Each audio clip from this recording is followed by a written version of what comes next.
तो आज का मेरा टॉपिक जातक शास्त्र बृहद जातक में भावाध्याय चैप्टर से भिन्न ग्रहों का भिन्न भावों में फल है तथा शत्रु मित्र उच्च नीच इत्यादि ग्रहों का फलित भी किया जाएगा। तो जो चैप्टर है वो अथ भावाध्याय है।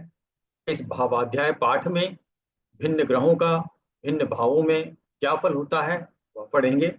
सबसे पहले सूर्य का फल हम लोग पढ़ते हैं। सूर्य फल गूढ़ा स्तब्धो विकल नयनो निगृणो तनुस्थे में से स्वसस्त मिरनन्याः सिंह सस्ते निशांध नीचेन्दो स्व शशिग्रह गते बुध बुधाक्ष पतंगे भूरि द्रव्यो नृपस्था धनो वक्त्र रोगी द्वितीय। इसका मतलब है लग्न व द्वितीय भावगत सूर्य ग्रह का फल। लग्नस्थ सूर्य से जातक युद्ध प्रिय विलंब से कार्य करने वाला आंखों से निर्बल नेत्र ज्योतिष में मालिन्य और दया रहित होता है। तो मतलब अगर सूर्य प्रथम भाव अर्थात लग्न में लगा हुआ है तो ऐसा व्यक्ति युद्ध प्रिय होता है। मतलब वो लड़ाई ज्यादा करता है, विलंब करता है हर कार्य को करने में, और उसकी आंखें कमजोर होती हैं। नेत्र ज्योति में मलिनता अर्थात निर्बलता होती है, पर वो बहुत क्रूर होता है, उसमें कोई दया की भावना नहीं होती है। और लग्न में होते हुए सूर्य यदि मेष लग्न में हो, मेष लग्नस्थ उच्च रवि, अब रवि उच्च का हो गया तो थोड़ा सा सुधार हो जाएगा। अभी भी जातक नेत्र रोगी होगा पर धनी हो जाएगा।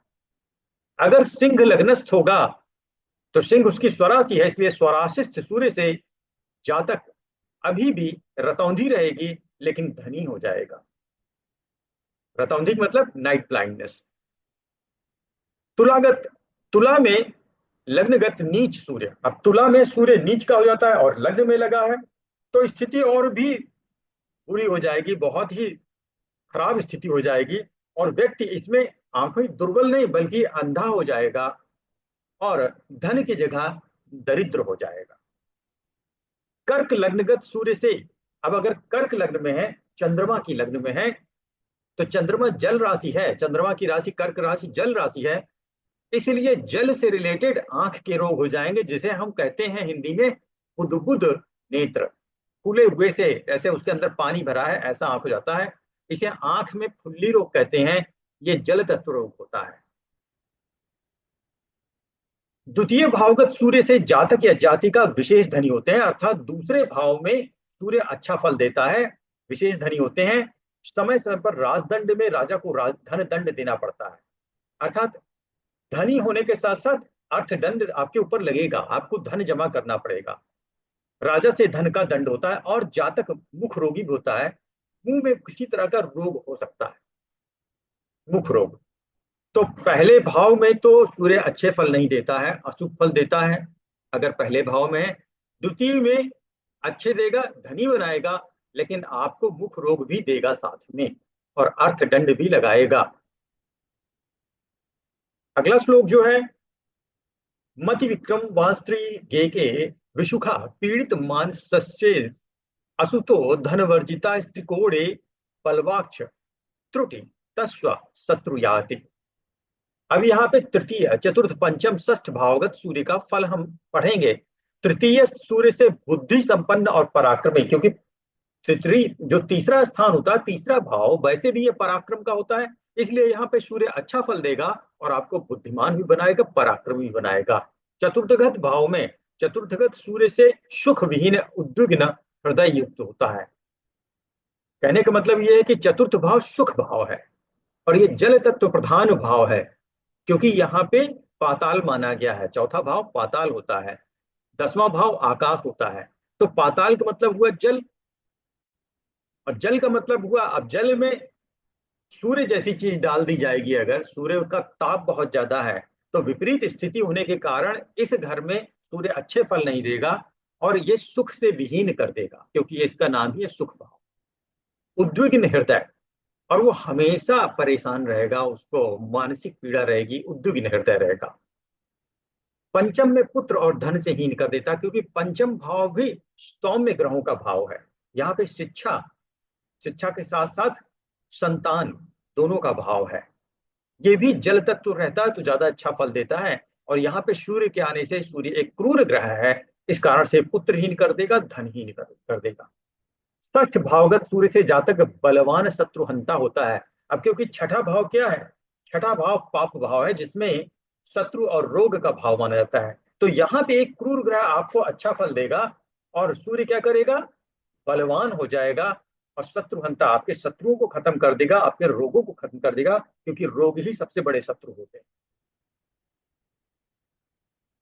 अगला है स्त्रीर्भितगतः परिभवम मदंगे पतंगे स्वल्पामुजो निधनगे विकले क्षणा धर्मे सुतार्थ सुख सुख भाग सुख शौर्य भाग लाभे प्रभूत धनवान पतिस्तु रिफे।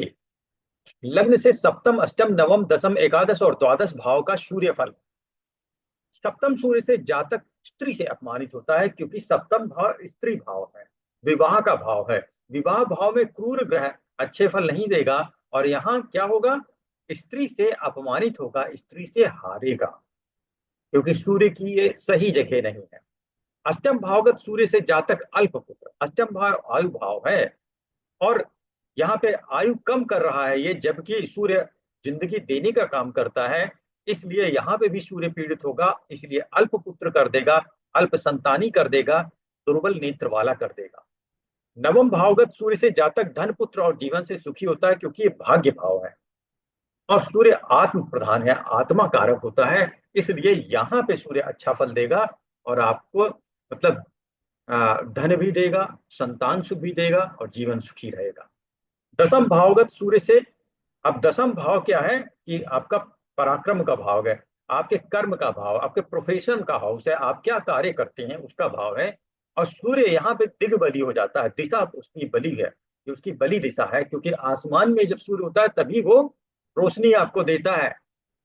और ये क्योंकि दसवां भाव आसमान है, इसके मतलब सूर्य आसमान में है और आपको पूरी रोशनी मिल रही है, तो इसलिए हम कहते हैं सूर्य इस समय दिग्बली है, अच्छे फल देगा। तो क्या है अच्छे फल दसम भाव में, पराक्रम देगा, आपको संपन्न बना देगा, धनी बना देगा, और सुखी जीवन दे देगा। एकादश भावगत सूर्य से जातक विशेष धन संपन्न होता है, क्योंकि यहाँ पे 11वां भाव लाभ भाव है, और लाभ किसी चीज से तभी मिल सकता है जब एनर्जी आपके पास भरपूर हो, और सूर्य एनर्जी का ही तो स्रोत है। इसीलिए 11वें हाउस में आके सूर्य आपको बहुत अच्छा लाभ देता है, विशेष धनी बनाता है।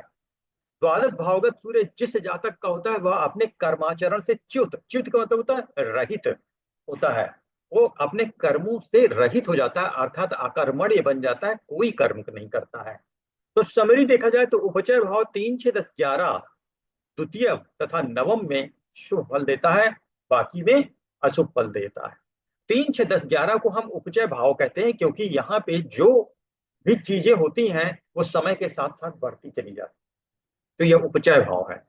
और द्वितीय तथा नवम, तो आप याद रखिए उपचय द्वितीय और नवम में सूर्य शुभ देता है, तो शॉर्ट समरी है, आसान से याद हो गया। यहाँ टेबल लगी है, सूर्य के भाव फल हैं। पहले में नेत्र रोग विलंबित युद्धरत, दूसरे में विशेष धनी अर्थदंड मुख रोग, तीसरे में बुद्धिमान पराक्रमी, चतुर्थ में सुख विहीन उद्युग्न, पंचम में पुत्रहीन धनहीन, फिर षष्ठ में शत्रुहंता, सप्तम में स्त्री से अपमानित व पराजित, आठवें में अल्प संतानी नेत्र रोगी बनाता है, और नवें में अगर सूर्य है तो धन सुख और पुत्र सुख देता है, दसम में पराक्रमी और संपन्न बनाता है, 11वें में विशेष धनी बनाता है, और 12वें में सूर्य यदि है तो अकर्मण्य बनाता है। अब हम लोग चंद्रफल पढ़ेंगे। मुकोन्मंत जडांधहीन वधिर प्रेष्या शशांकोदय शोरछा उच्च उच्च गते धनी बहुसुता सस्व कुटुंबी धने। कुटुंबी मतलब अगर द्वितीय भाव में है तो कुटुंब बड़ा कर देता है। हिंसो भातृगते सुखे सतनये तत्प्रोक्त भावान्वितो नैकारिन मृदु कार्य वही मदन मस्ती तीछड़ो स्टारिंगे। अर्थात लग्न से षष्ठ भाव तक स्थित चंद्र के क्या क्या फल हैं वो अब हम देखते हैं। जन्म लग्नगत चंद्रमा से जातक गूंगा, उन्मत्त उन्मादी विवेकहीन, अंधा, नीच कर्म प्रवृत्त और नौकर, होता है तो ये बहुत ही बुरे फल देता है यदि चंद्रमा प्रथम भाव में होता है। और अगर नीच हो गया तो 100% ये भाव सच हो जाते हैं। फिर जातक ऐसा ही होगा।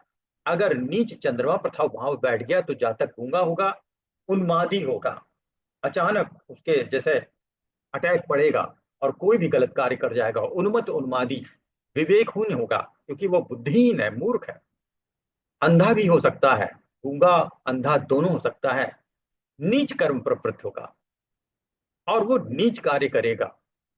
और ऐसे लोग ज्यादातर नौकर बनते हैं। थोड़ा सा अच्छा होगा यदि कर्क लग्न में हो प्रथम हाउस में, अर्थात लग्नगत स्वराशिष्ट हो, तो इस कारण से चंद्रमा थोड़ा सा अच्छा कर देगा। चंद्रमा से जातक धन समृद्ध हो जाएगा। मेष लग्नगत मेषस्थ चंद्रमा से अधिक संतान दे देगा, तो थोड़ा से सुधार होगा। अगर मंगल की राशि में आ गया तो ज्यादा संतान मिलेंगे। वृष लग्नगत आप देखिए, वृष में द्वितीय में उच्च का हो गया चंद्रमा, तो वृष लग्नगत चंद्रमा से अति धनी, बहुत ही ज्यादा धनी कर देगा, लेकिन बाकी की समस्याएं रहेंगी। द्वितीय भावगत चंद्रमा से पारिवारिक सदस्य संख्या अधिक होगी। अगर द्वितीय भाव में है तो ये आपके कुटुंब को बहुत बड़ा कर देगा, तो यह शुभ कार्य है। तृतीय भावगत चंद्रमा से जातक क्रूर हो जाता है, क्योंकि तृतीय भाव पराक्रम भाव है, तो चंद्रमा यहाँ मृदु स्वभाव का होता है, जल तत्व प्रधान है, पर यहां पर आके वो क्रूर बन जाता है। चतुर्थ स्थानगत चंद्रमा से ग्रह बाह्य अर्थात घर के बाहर और मात्र सुख पूर्णता होती है। मतलब यहाँ पे आपको सुख ही सुख मिलेगा, क्योंकि ये चंद्रमा का अपना भाव है, चौथा भाव है ना, और चौथी उसकी राशि है, तो ये उसका नेचुरल हाउस है। तो और ये चंद्रमा जल तत्व है और ये पाताल भाव है, इसलिए जल तत्व में मिल गया और आपके सुखों की वृद्धि कर देगा। तो ग्रह सुख मिलेगा, मात्र सुख मिलेगा और घर के बाहर का भी सुख मिलेगा। पंचम, अगर पंचम भाव में चंद्रमा है तो पंचम चंद्र से पुत्र सुख मिलता है, तन सुख पूर्णता होती है, अर्थात यहाँ पे संतान आपको अच्छे से मिलेगा, संतान सुख मिलेगा और तन सुख अर्थात शारीरिक सुख भी मिलेगा। अगर चंद्रमा षष्ठ भावगत चंद्रमा से बहुत शत्रुओं से पीड़ित होते हुए शरीर से सुकुमार होंगे आप, आपके ढेर सारे शत्रु होंगे, आप शरीर से कमजोर होंगे, उदर में मंद अग्नि होगी अर्थात आप पेट से परेशान होंगे, वीर्य की अल्पता होगी अर्थात शारीरिक कमजोर है और शारीरिक निर्बलता भी है, स्वभाव में उग्रता होगी और शरीर में हमेशा आलस्य भरा है।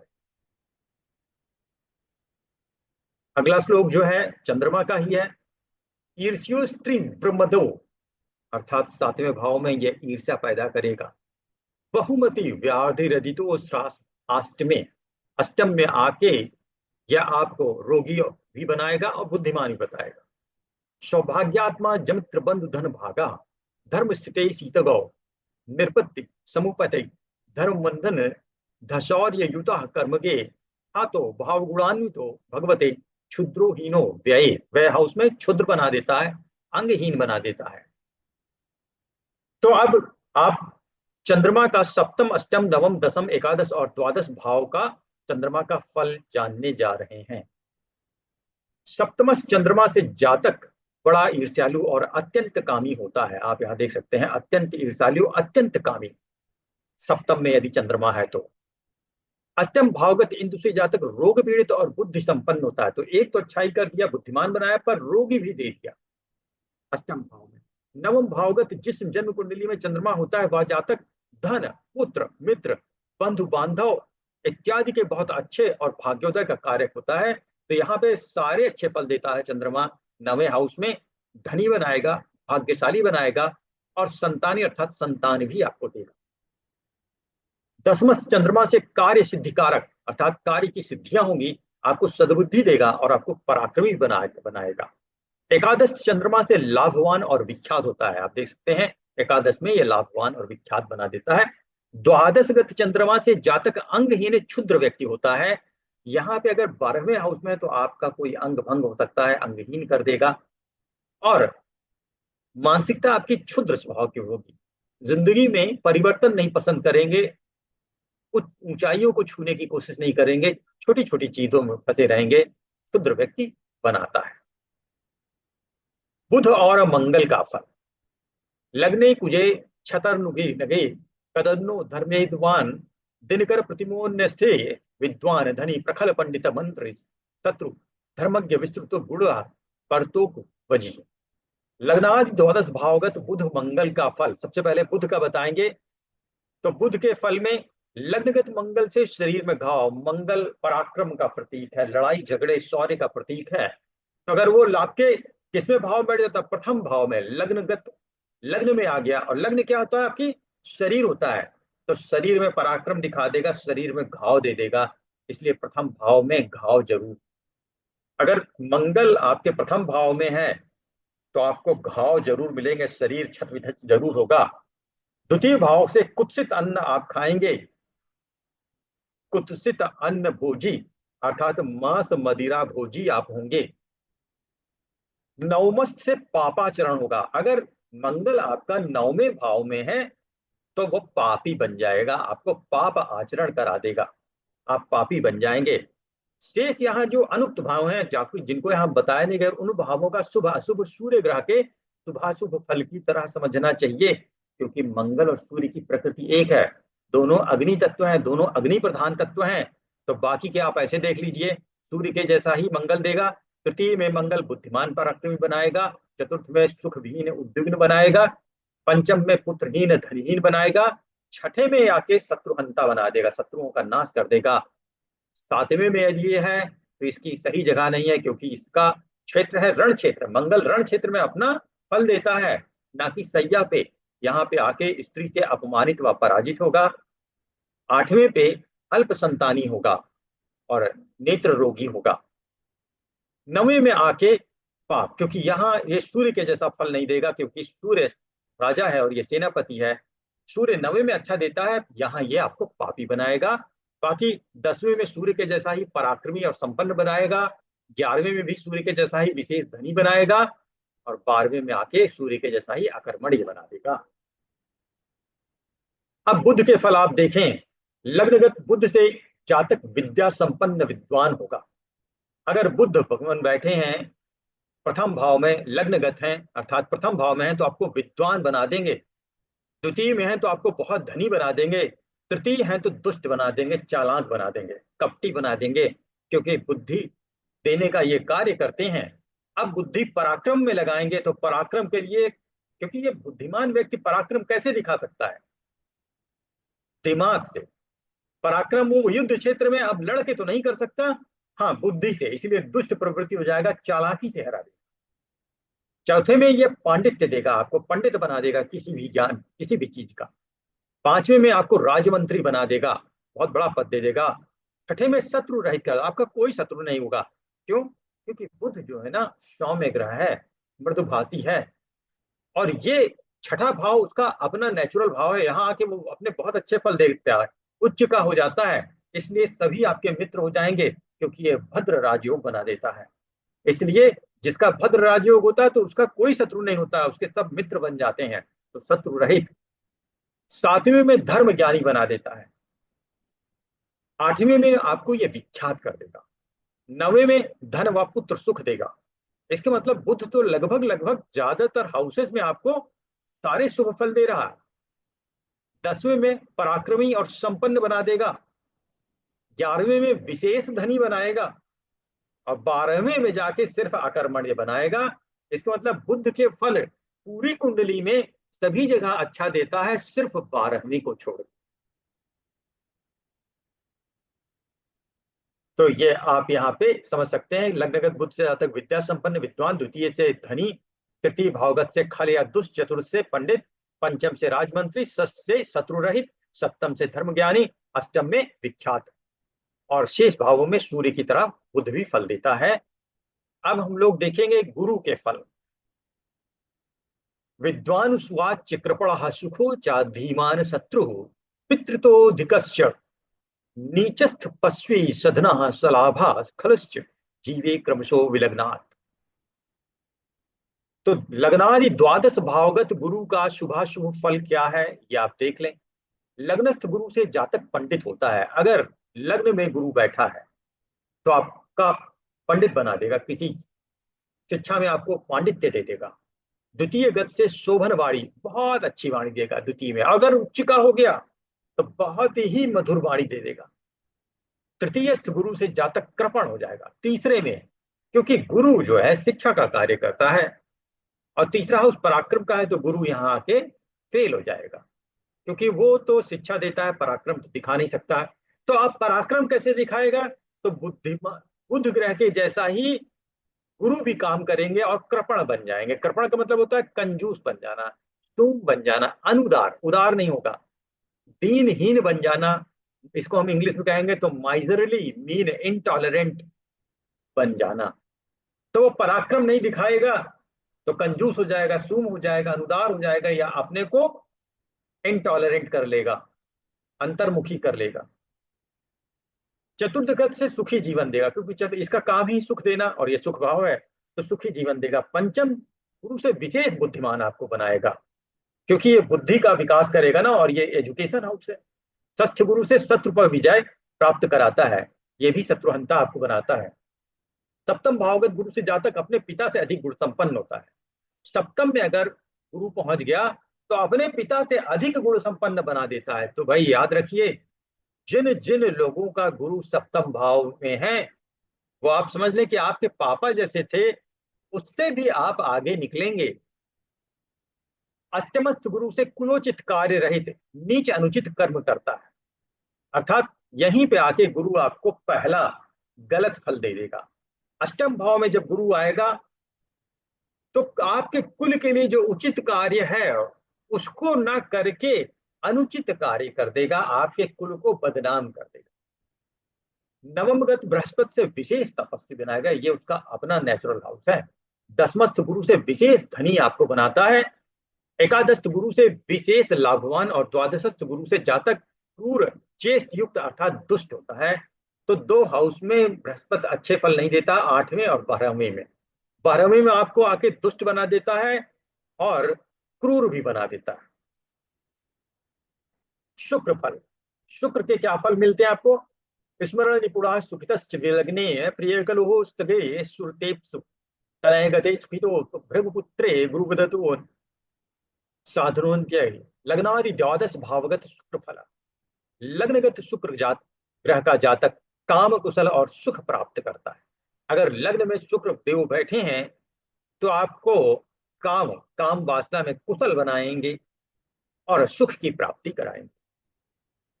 सप्तमस्थ, क्योंकि सप्त लग्न क्या है ना, आपका शरीर है, और जो शुक्र है वो जो गुप्तांग है उनका एक तरह से स्वामी हो जाता है। तो यहाँ पे आके वो शारीरिक सुख दे देता है आपको और काम कुशल बनाता है। इसी तरह से मिलता जुलता एक हाउस है, ठीक लग्न के सामने विवाह हाउस।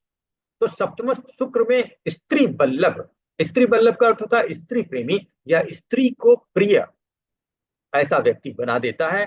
ये मैथुन का इच्छुक भी होता है, इसमें मैथुन की बहुत इच्छा होती है। तो एक्चुअली में सूर्य शुक्र का जो नेचर है, वीनस का, वो नेचर यहाँ पे सबसे ज्यादा प्रफुल्लित होते हैं प्रथम हाउस और सप्तम हाउस में। पंचमस्थ शुक्र से जातक का जीवन सुखी रहता है। शुक्र अगर पंचम में आ गया तो संतान दे देगा, क्योंकि इसका शुक्र मजबूत है, और क्योंकि ये वैभव और विलासता भी देता है, तो इसका मतलब वो एजुकेशन देगा, उससे वो वैभव पा जाएगा। तो पंचमस्थ शुक्र से जातक को सभी तरह के सुख प्राप्त हो जाते हैं। द्वितीय तृतीय चतुर्थ षष्ठ अष्टम नवम दसम और एकादश भावगत शुक्र ग्रह का उक्त स्थान स्थिति गुरु ग्रह के शुभाशुभ फल के अनुसार फलादेश होता है। अर्थात जैसे गुरु का हमने अभी बताया था, बाकी के हाउसेस में यह गुरु के जैसा देता है। गुरु अष्टम और द्वादश में सिर्फ अशुभ देता है, बाकी सब जगह शुभ देता है। अतः शुक्र भी सब जगह सुख आपको अच्छे फल देगा, सिर्फ अष्टम में और द्वादश में ही आपको अशुभ फल देगा। शनि के फल, अष्टार्थो रोगी मदन वसुगोद्य मलिना शिशुते पीड़ार्थ सवित्र सुत लेख सवाक गुरुच्छोस्थे नृपति सदृशो ग्राम पूर्वा स्वेदांश वर्गांको दिनकर संवैनत्र कथिता। लग्नादि द्वादश भावगत शनि फल। अब शनि के फल क्या है? मेष वृष मिथुन कर्क सिंह कन्या वृश्चिक, लगातार 8 राशियां, सिर्फ 7वीं तुला छोड़ के। लगातार 1 से लेके 8वीं, मतलब मेष से लेके वृश्चिक तक की सारी राशियां एक्सेप्ट तुला में शनि ग्रह की स्थिति से जातक निर्धन, रोगी, कामातुर, अत्यंत मलिन, बाल्य जीवन में दुखी और अस्पष्ट बोलने वाला होता है। मतलब बहुत ही बुरे फल देगा। शुरू की 8 राशियों में एक्सेप्ट तुला। ठीक, याद रखिए, इसमें आपको निर्धन बना देगा, रोगी बना देगा, काम वासना बढ़ा देगा, बहुत ही मलिन बना देगा, बाल्य जीवन बहुत दुखी दुखमय रहा होगा, और आवाज भी आपकी अच्छी नहीं निकलेगी, अस्पष्ट बोलने वाला। बाकी जो बची राशियां हैं, तुला, धनु, मकर, कुंभ, मीन। देखिए, मीन इसकी राशि नहीं है शनि की, पर वो गुरु की राशि है। शनि गुरु को अपना शत्रु नहीं मानता है। असल में कोई भी ग्रह बृहस्पति को अपना शत्रु नहीं मानते हैं। इस कारण 12वें में सभी अपना शुभ फल देते हैं। मकर कुंभ उसकी अपनी राशि है, धनु फिर से बृहस्पति की राशि है। तो एक तरह से देखा जाए, ये राशियां खुद शनि की और बृहस्पति की हैं, इस कारण से ये उसकी मित्र राशियां हो गई। तुला शुक्र की राशि है, और तुला, शुक्र जो है शनि का गुरु है, इस कारण तुला में भी शुभ फल देगा। अर्थात तुला, धनु, मकर, कुंभ, मीन, इन किसी में भी लग्नगत शनि से जातक राजा के सदृश, ग्राम या नगर का प्रमुख, विद्वान, सुंदर शरीर का होता है। इससे अतिरिक्त द्वितीयादि भावगत सूर्य ग्रह स्थिति के शुभाशुभ फल की तरह शनि का शुभाशुभ फल समझना। बाकी के फल आप सूर्य ग्रह के जैसा ही समझें। देखिए, यहाँ पे राशियों के आधार पर बताया गया है शनि का फल। भाव के आधार पर तो सिंपल सी बात है, राशियों के आधार से बता दिया। अब भाव के हिसाब से क्या है, सूर्य के जैसा आप समझे। द्वितीयादि भावगत सूर्य ग्रह स्थिति के शुभाशुभ फल की तरह। तो देखिए, यहाँ पे एक परिवर्तन आया है इस चैप्टर में। सभी ग्रहों का हम बता रहे हैं भाव फल, जिस भाव में स्थित है तो वहां का फल। शनि के लिए भाव फल ना बता के हमने राशि फल बताया है, क्योंकि वो राशि के अनुसार ज्यादा अच्छा फल देते हैं। और अगर भाव के हिसाब से समझना चाहें, आपको राशि के बारे में नहीं ध्यान देना है, तो सूर्य के जैसा उसको, वो सूर्य पुत्र हैं, इसलिए सूर्य के जैसा फलन करिए। शनि जो है सूर्य पुत्र हैं। लग्नादि द्वादश भावों में सभी ग्रहों का फल का तरीका। अब देखिए, लगभग सारे ग्रह हमने बता दिए। राहु केतु को कंसीडर नहीं किया जाता है, इसलिए उनका नहीं बताया, बाकी सभी का बता दिया। तो यहाँ पे फलन करने का तरीका आपको समझाया गया है कि लग्न से प्रारंभ कर, अब लग्न से शुरू करते हैं सभी का। यहाँ पे काम लिखा है, हर भाव का क्या मतलब है। लग्न से प्रारंभ कर, लग्न क्या है, तनु अर्थात आपका शरीर। द्वितीय भाव क्या है, धन अर्थात धनेश। तृतीय भाव सहोदर, आपके मित्र, बंधु, पराक्रम। चौथा भाव क्या है, माता का घर है, मातृ घर। सुख भाव है, सुहृदय भाव है। पांचवा पुत्र का है, एजुकेशन हाउस है, शिक्षा का हाउस है। छठवां दुश्मन का हाउस है, और उसमें रोग भी कहेंगे, क्योंकि रोग ही सबसे बड़ा दुश्मन है। सातवां स्त्री भाव है, विवाह का हाउस है। आठवां आपकी आयु का भाव है। नौवां धर्म है। 10वां कर्म है। 11वां लाभ है। लाभ मिलेगा तभी द्वितीय भाव में धन अर्थात धन एकत्रित होगा, इसलिए आपस में इनका रिलेशन है। 11वां हाउस इनकमिंग, आपकी आने वाली आय है, जबकि द्वितीय हाउस आपका क्या है, द्वितीय हाउस आपका संचित धन। 12वां हाउस आपके व्यय क्षमता को बताता है, आप क्या व्यय कर रहे हैं। भावों में जो ग्रह जहां भी जिस राशि में बैठा है, वह राशि उस ग्रह की मित्र राशि, समराशि, शत्रु राशि, या अपनी राशि, या उच्च ग्रह की उच्च राशि कोई भी हो सकती है। तो भाई, ग्रह जिस भी भाव में बैठा है, हो सकता है शत्रु राशि में बैठा हो, मित्र राशि में बैठा हो, अपनी राशि में बैठा हो, या उच्च की राशि में, नीच की राशि में, कहीं भी बैठा हो सकता है। अतः राशि मित्रता और उस ग्रह के अनुसार शुभाशुभ फल का विचार करना चाहिए। अब एक करके हम बता रहे हैं। जैसे लग्न से जातक के शारीरिक स्थिति का विचार किया जाता है, लग्न में कोई ग्रह बैठा है तो उससे हम क्या बताते हैं, उसकी शारीरिक, जैसे लग्न से जातक के शारीरिक स्थिति का विचार किया जाता है। अतः लग्न का अधिपति लग्नेश ग्रह की मित्र राशिगत स्थिति से जातक का शरीर सुख तथा उत्तम होगा। मतलब जो ग्रह वहां बैठा है वो अगर अपनी मित्र राशि में है तो शरीर सुखी और उत्तम होगा। सम राशिगत है तो भी सुखी शरीर आपका अच्छा होगा, मध्यम श्रेणी का होगा। शत्रुग्रस्त राशि में बैठे से शारीरिक क्लेश हो जाएंगे, शारीरिक समस्या हो जाएगी। स्वराशि और उच्च राशि में अगर ग्रह बैठा है तो शारीरिक सुख की आधिक्य कर देगा। अब आपको बहुत आशा ऐशो आराम मिलेगा, शारीरिक सुख बहुत ही ज्यादा मिलेगा, क्योंकि ग्रह आपका स्वराशिष्ट हो गया या उच्च राशिगत हो गया। नीचाधिगत पर यदि गलती से वो नीच राशि में बैठ गया और आपका प्रथम भाव है लग्न में है, नीच राशि में बैठ गया, इस स्थिति से शारीरिक सुख मध्यमाधम अर्थात अधम समझना चाहिए। मतलब अब आपको कोई शारीरिक सुख नहीं मिलेगा, बल्कि शरीर में ढेर सारी समस्याएं पैदा हो जाएंगी। अगर लग्न, क्योंकि वो शरीर है, लग्न को तनु कहते हैं, वो शरीर है, और वहां पे कोई ग्रह नीच हो गया तो वो आपका शारीरिक सुख नष्ट कर देगा पूरी तरीके से। तो ये हम तरीका बता रहे हैं कैसे हम फलित निकालते हैं। शत्रु ग्रह द्वारा किसी भी भाव के फल, सॉरी, शुभ ग्रह द्वारा किसी भी भाव के फल शुभ प्राप्त होते हैं। कोई भी भाव है, खराब भाव में भी अगर ग्रह शुभ है तो वो शुभत्व को बढ़ाएगा। अशुभ ग्रह द्वारा किसी भी भाव के फल दुर्बल व अशुभ प्राप्त होते हैं। अब चाहे जैसा भी भाव हो, पर अशुभ ग्रह है तो आपको वो फल अशुभ बनाएगा। अब अशुभ बनाने का तरीका क्या होता है? अच्छे फलों को दुर्बल करना और बुरे फलों को बढ़ा देना। षष्ठ, अष्टम व द्वादश भावगत शुभ ग्रहों से भाव की हानि करता है। देखिए, षष्ठ, अष्टम और द्वादश, जिनको हम सबसे बुरे हाउस मानते हैं, छठा, आठ, 12, इनमें शुभ ग्रह से भाव की हानि कर रहा। भाव की हानि कर रहा मतलब उन पाप भावों को पापत्व कम कर रहा, तो अपने आप शुभत्व बढ़ जाएगा। अब पाप ग्रह योग से भाव की पुष्टि समझना चाहिए, और अगर यहीं पे पाप ग्रह बैठ गए तो वो क्या करेंगे? अब वो भाव को सबल बना देंगे। तो अगर भाव जैसे रोग का है तो रोग बढ़ जाएंगे, ऐसा होगा।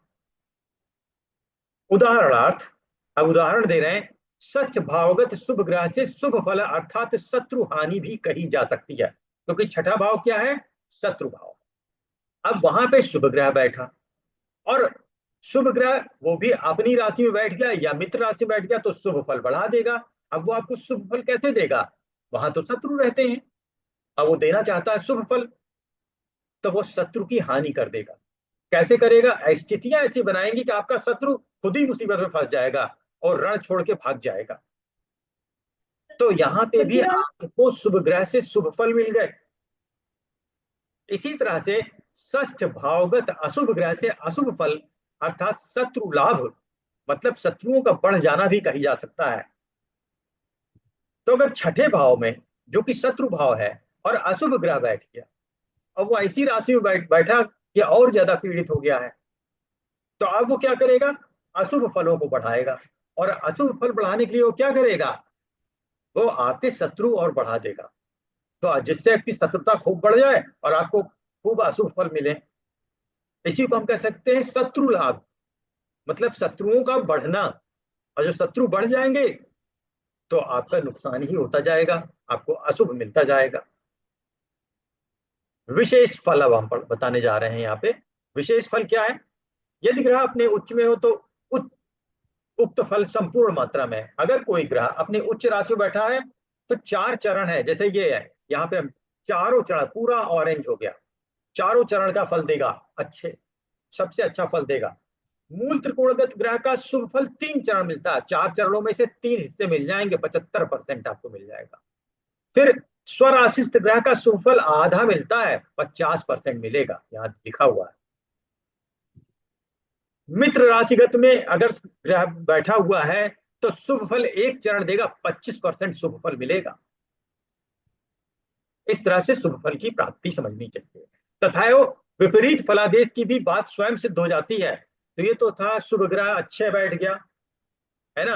अगर इसके उल्टा हुआ तथा विपरीत फलादेश की भी बात स्वयं सिद्ध हो जाती है कि ग्रह यदि अपनी नीच राशि में है तो संपूर्ण अशुभ फल देगा।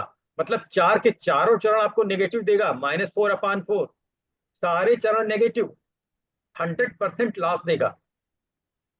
शत्रु घर में, शत्रु राशि में अशुभ फल, वो ग्रह जो है शत्रु घर में है और शत्रु राशि में है, तो अब आपको क्या देगा, अशुभ फल देगा।